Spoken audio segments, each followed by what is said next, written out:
Ingeniero, gracias por atendernos. Te saluda Cristian Viancioto. Estoy con Néstor Castillo en el programa Hablando Claro desde Oviedo, Press Multimedios por Radio América y Canal 4 TVEXA.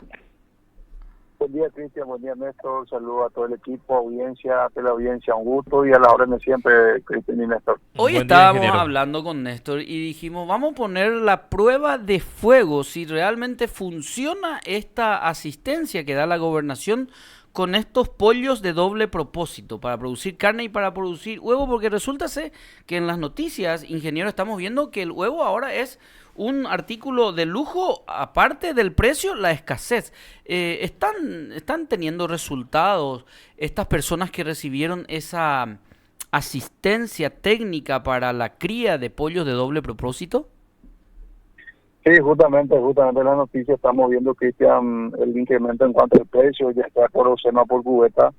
En este caso el huevo, ahora que es una materia prima básica y muy importante en el día a día de las familias, ¿verdad? Una explicación técnica del por qué fue aumentando, Cristian, es por el hecho de que también el costo de producción y todo lo que requiere una gallina ponedora, ¿verdad? Necesita una alimentación balanceada de cereales, de fuentes de proteína, aceites vegetales, vitaminas, minerales y todo eso. Con el tiempo también va incrementando.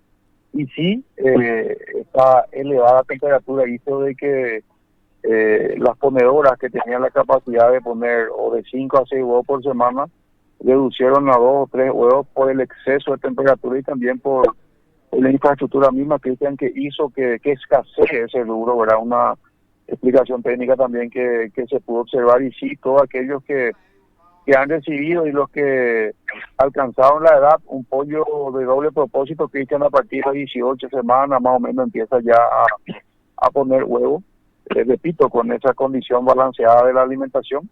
Y a partir de ahí, la característica es de que por lo menos un ave de doble propósito ponga huevo de 5 a 6 por semana, es el promedio que, si todo va bien, tiene que producir por cada animal, ¿verdad? Por cada ave. Y en este caso ese incremento se dio por el tema de lo que comenté, Cristian, un aumento elevado de la temperatura, que también hace que el pollo se estrese y no llegue las aves no lleguen a producir en forma normal. Y incrementó el precio, ¿verdad? Los que la gobernación y todos aquellos proyectos que entregamos y aquellos que entregamos el año pasado, en enero, febrero, a partir de mayo, junio empezaron a tener producción, pero sí a nivel país, todos aquellos que fueron sometidas a esa temperatura muy elevada, experimentaron ese descenso de producción, Cristian. Es la explicación técnica que hubo para que también se sienta después de mucho el elevado costo hoy del huevo en el mercado. Y esta gente que recibió estas aves, ingeniero, hoy por hoy podríamos decir que lo tienen como un beneficio solamente para el consumo o para la renta también. No, para la renta también, Cristian. Imagínate que vos tengas esa capacidad de poder producir, ponerle que producir mínimo, Cristian, cinco huevos por cada ave en forma semanal y vos recibiste 30 aves, serían 150 huevos más o menos por semana, que dividido por docenas sería más o menos de 12 a 13 docenas, que teniendo hoy en cuenta que es una materia prima demasiado necesaria, va a generar un ingreso importante a la familia, ¿verdad? No decimos que va a ser el rubro principal, pero sí un soporte importante. Aparte de eso, teniendo en cuenta también la vida útil, ¿verdad? Que a partir de los 2 o 3 años empieza a disminuir esa producción y ellos tienen la posibilidad de poder, de productor de huevo, transformarlo en carne, que también puede generar un ingreso a más para poder el año siguiente, Cristian, si recibiste 25, poder recibir 30 o 40 y ir aumentando también de a poco. Pero sí, hoy el huevo es un rubro demasiado importante que genera un ingreso y más todavía en esta época de Semana Santa que se aproxima. Y quienes reciben, ingeniero, ¿hacen el ñemuñá de esto o termina lo que recibieron y tienen que esperar otra vez que se les asista con esto? No, nosotros hablamos con ellos, Cristian, sobre la posibilidad de que ellos también puedan generar una especie de reserva. ¿Qué significa eso? Tratar un poco de autosustentar eso. El gobernador Marcelo Soto, siempre menciona de que él tiene la intención de siempre de acompañar a aquel productor, aquella productora que hace bien su trabajo. Ahora tenemos un programa nosotros de fortalecimiento, que es un seguimiento durante lo que dura el periodo, de acompañar a aquel productor que implementa las técnicas recomendadas y que demuestra en el ingreso de sus familias ese interés, Cristian. Pero sí te puedo decir de que hay varias señoras guapas emprendedoras que de esa pequeña ayuda que recibieron, ellos tuvieron la capacidad de poder vender en las ferias los huevos. En algunos casos aquellos primeros proyectos que entregamos también, hoy vemos que algunos ya tienen una cantidad mayor y sí, muchos tienen esa capacidad de poder ir aumentando, Cristian. De hecho, que el programa de fortalecimiento, por ejemplo, en el área de las aves o del fortalecimiento de la agricultura con el gobierno departamental y este año entregamos kit de insumos tecnológicos como mulching, como cinta de riego. El siguiente puede ser una ayuda con insumos ya sea fertilizante o semilla, y de a poco ir llegando a la última etapa, que es la comercialización. Ese es el sistema de trabajo que el gobernador nos está pidiendo para poder implementar a nivel departamental. Ingeniero, ahora también, y esto, si bien es un programa ambicioso, llega a gran cantidad de familias y comités, no es únicamente la entrega de los pollos. Con esto viene acompañado un programa de capacitación técnica, de dotar de las herramientas y el conocimiento debido y adecuado también para la cría, la producción y finalmente la comercialización. Sí, las empresas, bueno, en Paraguay hay dos grandes empresas que proveen de las aves, ¿verdad? No doy nombres, pero son dos que vienen del extranjero. Hay una que es nacional, pero a sabiendas de la gran demanda, y todas aquellas empresas que se encargan directamente de trabajar con la provisión de aves, tienen ellos un soporte técnico que lo transmiten de forma directa al técnico responsable, ya sea de la institución gubernamental o de la DEAC, para poder transmitir las recomendaciones de cómo aplicar el antibiótico, el antiparasitario, de en qué momento cambiar de un iniciador a un balanceado de crecimiento. Entonces todas esas instrucciones se da previa entrega para que también eso pueda tener su rendimiento en campo, Néstor, porque de lo contrario también hoy en día las condiciones climáticas que son inestables, temperaturas elevadas, vientos fuertes, o etcétera, etcétera, hacen de que en el campo se tenga un riesgo mayor para llegar al éxito. Entonces todo eso es fundamental para que ellos puedan aplicarlo y puedan tener el éxito, porque aparte de la ave doble propósito, se entrega aquí de antibiótico, antiparasitario, se entrega el balanceado, se entrega el comedero, se entrega el bebedero, y como contrapartida el gobernador siempre pide que las damas guapas tengan en su finca un pequeño corral para que puedan tener las aves, y a partir de ahí el objetivo principal, Cristian y Néstor, es de que las señoras, las damas, las esposas puedan también tener esa posibilidad de trabajar en su finca. Ellos están muy centrados en lo que es la producción de huevos, producción de carne, y también hoy te cuento que la primera dama estuvo ya puliendo el proyecto de fortalecimiento y la recuperación de las huertas familiares. O sea que queremos que las familias tengan de vuelta esa huerta diversificada ahí en la esquina de la casa para poder proveer alimentos básicos en el día a día. Esto contribuye igualmente también, inclusive, ingeniero, a contrarrestar situaciones que tienen que ver con el desarraigo, la agricultura familiar campesina, la pequeña producción, como se la da a llamar habitualmente, sufre el desarraigo porque los jóvenes ya no se sienten atraídos al campo, ya tal vez no quieran tener que dedicar esfuerzo, tiempo, sacrificio como lo hicieran sus padres, pero con las herramientas, la capacitación adecuada y finalmente con brindarles salida comercial, creo que esto contribuye incluso a diversificar muchos rubros de renta en el campo. Así mismo, Néstor, hoy quizás este cambio brusco que se experimenta, bueno, el suelo degradado, un clima con sequía prolongada, un clima con características de temperatura muy elevadas en ciertos tiempos, en ciertas estaciones en la región donde el departamento, hacen de que se dificulte mucho producir en calidad y en cantidad como lo hacían nuestros abuelos, nuestros papás 15 o 20 años atrás, porque el suelo era un suelo rico en nutrientes, la lluvia venía la lluvia mansa y en cantidad necesaria. Hoy en día la temperatura elevada, los suelos degradados, los suelos empobrecidos nos obligan a también adoptar tecnología. Hoy la tecnología ya no es una opción, sino que prácticamente nos obliga a incorporar, por ejemplo, el análisis de suelo, la recuperación de nuestro suelo a través de las correcciones. El sistema de riego hoy, para mí como técnico, no es una opción, es una obligación. Ya no puedo producir sin tener el sistema de riego, sin tener un fertilriego, sin tener una malla media sombra, porque a la intemperie ya no puedo producir. Entonces, ¿qué es lo que le desalienta a los jóvenes, Néstor? Ese aumento agresivo en el costo de producción de un rubro específico. Antes se podía producir a campo abierto, sí.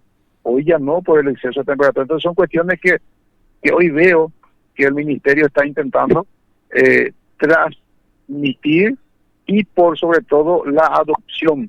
¿Qué significa eso? Yo tengo que empezar a producir 2 años, 3 años, 4 años ya con tecnología, cobertura del suelo, media sombra, invernaderos, sistema de riego, semillas resistentes a ciertos patógenos. Hoy en día te cuento, Cristian y Néstor, hay una empresa brasilera que ya está introduciendo tomates injertados. ¿Qué significa eso? Ya es un tomate que tiene resistencia a ciertos agentes patógenos que están en el suelo, porque el mayor contaminante, el mayor peligro que hoy el productor tiene es el suelo con enfermedad causada por hongo, el suelo con enfermedad causada por bacterias, virus que hacen de que disminuya la producción y hace de que también el joven seguramente se desaliente, pero con la adopción de tecnología de a poco vamos a ir aumentando. Y te cuento que esa misma empresa ya le cursó una invitación oficial al señor gobernador para estar visitando la sede central en San Pablo, donde tienen ellos la fábrica de semilla, donde tienen ellos su fábrica de sustrato y donde ellos ya instalaron una empresa en JW de Tigarrilla, ya simulando esa tecnología, al cual es Cristian, Néstor, ya no entregar semillas, sino que entregarle plantines de calidad a los productores y en la cantidad que ellos requieren. Son cuestiones, creo yo, que van a ir acompañando ese mejoramiento en el campo. Y sobre lo que tiene que ver con la producción de huevos, ingeniero, estos dependen también del cuidado, de la crianza, de la alimentación, para que podamos decir de que son huevos de buena calidad, aquellos que el parámetro siempre para evaluar es a ojímetro, los huevos de buen tamaño, si son nutritivos. ¿Eso depende exclusivamente ya del productor? Califica por calibre o tamaño, ¿verdad? Lo de tamaños menores, medianos y grandes tienen costos diferentes, pero para que tenga un huevo de calidad en tamaño y en nutrientes, la alimentación es fundamental, ¿verdad? ¿Qué tipo de balanceado le da? ¿Cómo está equilibrado tu balanceado? Y le damos el agua en cantidad, si está disponible, si está bien distribuida, si el agua es limpia, si el agua es de calidad, si tiene la temperatura adecuada, y vos estás chequeando constantemente el agua que le das, que el consumo sea en cantidad necesaria, recoger el huevo, por ejemplo, recoger diariamente el huevo también puede evitar que se dañen. Qué tipo de zona es donde el son varios factores que se mezclan para poder finalmente decir si es un huevo de calidad, ¿verdad? No es que solamente vos le das una cierta característica de animal o un cierto tipo de balanceado, pero si no hacer seguimiento, evidentemente que la producción tampoco va a ser de calidad, pero previa a eso se trata de dar estas orientaciones para tratar de llegar a la mejor producción. Ingeniero, quería preguntarte algo técnico, a lo mejor tenés la respuesta, a lo mejor no, pero hay algo que está llamando mucho la atención, por lo menos a mí me pasa, porque soy consumidor de huevo. Sea el huevo que compres hoy en día, cuando rompes el huevo y quieres poner en la sartén, se rompe la yema también y se mezcla con la clara, ya no hay más esa división de yema y clara. ¿Eso a qué podría deberse? Mira que yo tiré unos cuantos huevos porque eran así, pensando de que ya se estaban pudriendo, pero compré nuevos de nuevo y tienen el mismo problema, ingeniero. Bueno, técnicamente la exposición a temperaturas elevadas también hace de que se dañen la parte interna del huevo, ¿verdad? La alimentación también es una cuestión importante, una alimentación escasa en calcio, escasa en proteína, evidentemente que va a influir en esa calidad de la yema, ¿verdad? ¿Cómo está expuesto ese huevo? Si el huevo está en un espacio conservado con un microclima de 25 a 30 grados, el huevo está expuesto en un lugar con una temperatura ambiente de 35 a 38, que también va a generar un efecto negativo, ¿verdad? Y la alimentación es fundamental. La alimentación y todo aquello que mencionamos anteriormente sí puede generar ese tipo de resultado al final cuando el consumidor va y quiere aprovechar ese huevo, mi querido Cristian y Néstor. Entiendo. Es decir, hay que tener mucho cuidado también en el huevo que no esté dañado y se consuma. No solamente tendría que tener un olor muy fuerte para poder descartarlo, ingeniero. La conservación es fundamental. ¿Cómo tenemos nosotros en cuanto a lo que es la conservación? Ya una vez extraída del campo, ¿dónde está depositado ese huevo? Si está en un ambiente acorde o si está expuesto a una temperatura muy elevada, que evidentemente puede acelerar ese proceso de deterioro, ¿verdad? Es lo mismo que un tomate o una lechuga, que una lechuga está compuesta en un mayor porcentaje de huevo, de agua. Sí. Y a medida que vos exponés, a medida que vos movés, esa agua se evapora y se va deteriorando esa hoja, esa masa verde. Entonces, si está expuesto a una temperatura elevada, rápidamente se deteriora, y el huevo también requiere de una conservación en una temperatura ambiente acorde para que la vida útil se prolongue. Y también depende mucho, ¿verdad? Si son ponedoras nuevas de 2 años, 2 años y medio, el huevo es de mucha calidad. Si son ya ponedoras de 3, 4 o 5 años, dependiendo de cuál también es el manejo, también evidentemente que ya la calidad del huevo no va a ser igual. Bueno, Mina, ingeniero, llega Semana Santa y por supuesto la producción del huevo o el insumo principal para la chipa y para todo lo que tiene que ver con productos de Semana Santa es el huevo. ¿Se tiene algún reporte de la cantidad que está produciendo los beneficiarios de esta importante iniciativa en el departamento Caaguazú, como para decir después esto es exitoso y deberíamos insistir en esto? Bueno, a partir de recomendación técnica, ahora se indica que a partir de las 18 semanas más o menos empiezan a poner huevos las aves, ¿verdad? Todos aquellos que ya tienen esa edad, el reporte, justamente estuve hablando el día lunes con algunos productores, la cantidad de huevos por día de vuelta aumentó, de 2 aumentó a 4 y en algunos casos a 5, porque la temperatura ambiente también mejoró. Uh-huh. O sea, ya no hace mucho calor, estamos entrando en otoño y eso también da una cierta especie de tranquilidad a las aves, porque también ellos se estresan como las plantas, y al haber un estrés también no existe una buena producción, y manifestó de que sí hubo ya un aumento en cuanto a lo que es huevos por aves por día. De 2 de vuelta pasan a 4 o 5, entonces con algunos productores con quienes hemos conversado mencionan de que sí mejoró hace cuestión de 8 días, significa de que para Semana Santa de vuelta va a haber esa cantidad necesaria de huevos. Sí, se instaló el precio porque había un déficit en cuanto a la provisión de huevos, mi querido Cristian y Néstor. Bueno, interesantes datos, ¿verdad? O sea, el calor es un contraproducente para el huevo. ¿Y cómo lo exponen en los mercados de venta también, ingeniero? Es importante. Y pongo una comparación que quizás ni siquiera venga al caso. En el producto del pollo, por ejemplo, su cadena de frío es sumamente importante, pero vemos en los mercados de que estos son expuestos a la intemperie, al sol, al viento, a las condiciones, a los insectos. Termina el día y lo vuelven a congelar, y al día siguiente lo quitan fuera y se descongela otra vez. Eso es dañino. Con el huevo vemos que lo exponen en las tabletas a ese sol abrasador del verano, por ejemplo, que toca en esta Semana Santa. ¿Cuáles deberían de ser los cuidados que se deben tener para la manipulación en la venta, ingeniero? Bueno, el manejo post cosecha es fundamental, ¿verdad? La vida útil de los rubros hortícolas, y en este caso también el huevo, depende mucho de ese manejo post cosecha, ¿verdad? A medida que que le da las condiciones ideales, el tomate, el locote, la lechuga se prolonga. Esa exposición a temperaturas altas y bajas hacen también de que experimenten una sensación de estrés, ¿verdad? Es lo mismo que vos estés encerrado en una habitación con una temperatura de 21, salís afuera con una temperatura de 33, 34, hay una especie de choque de temperatura y el cuerpo siente. La exposición debería de ser en un ambiente acorde, por lo menos tratar de poner debajo de algún material protector, los techos, para que prolonguemos un poco la vida útil, ¿verdad? Pues la recomendación técnica del manejo post cosecha es tratar un poco de manipular lo menos posible en el caso de la hortaliza, porque a medida que vos movés, se pierde agua, se estresa la planta, se evapora el agua que se encuentra adentro y esa evaporación hace que disminuya los días. El famoso, Cristian, Néstor, fruto climatérico. ¿Qué significa eso?